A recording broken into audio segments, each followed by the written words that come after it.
મિત્રો આજે તારીખ છે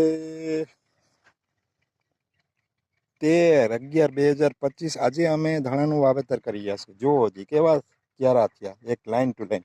તો પહેલાં અમે શું કર્યું, એક સીધી લીટી કરી લીધી, પછી અમે વાવેતર કરેલું છે। એટલે જો ક્યારા લાઈન ટુ લાઈન ક્યારા થયા છે।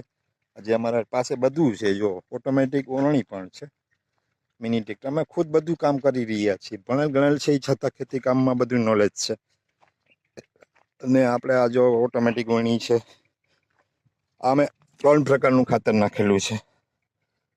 એક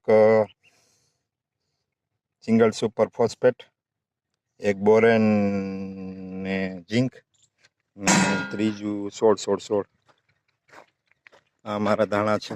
જો આ રીતે જો અમે વાવેતર કરી રહ્યા છીએ।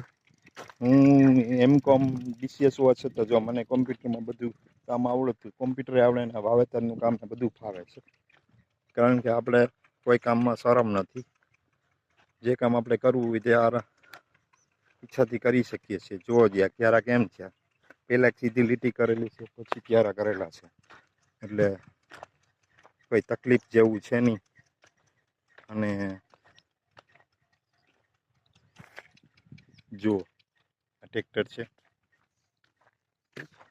ધાણા વાવી રહ્યા છે। હવે ખેડૂત ભાઈઓ, તમારે એક વસ્તુ ધ્યાન રાખવાની કે તમે એક સરખું વાવેતર કરો છો એટલે શું થાય છે કે બજારમાં માંગનો સામે પુરવઠો વધી જાય છે, એટલે ભાવ ઘટી જાય છે। અમારે 30 વીઘા જમીન છે, તો અમે 10 વીઘાના ધાણા, 10 વીઘાના ઘઉં અને 10 વીઘાના ચણા વાવી રહ્યા છીએ, જેથી 3 વસ્તુ થાય। એટલે એક વસ્તુ વાવી તો એક સરખો પાક ઉત્પાદન થતી, એની સામે અમે 3 વસ્તુ અલગ અલગ વાવી રહ્યા છીએ, કે જેથી માર્કેટમાં પુરવઠો જળવાઈ રહ્યા અને ભાવતાળ જળવાઈ રહ્યા। આ રીતે ભાઈ ખેડૂત ભાઈ સાવધાન રહ્યો એક સરખો પાક વાવવામાં, 3માંથી 1માં તો ભાવ મળે જ। એટલે તમારે ધ્યાન રાખીને સાવધાની કરીને કરો।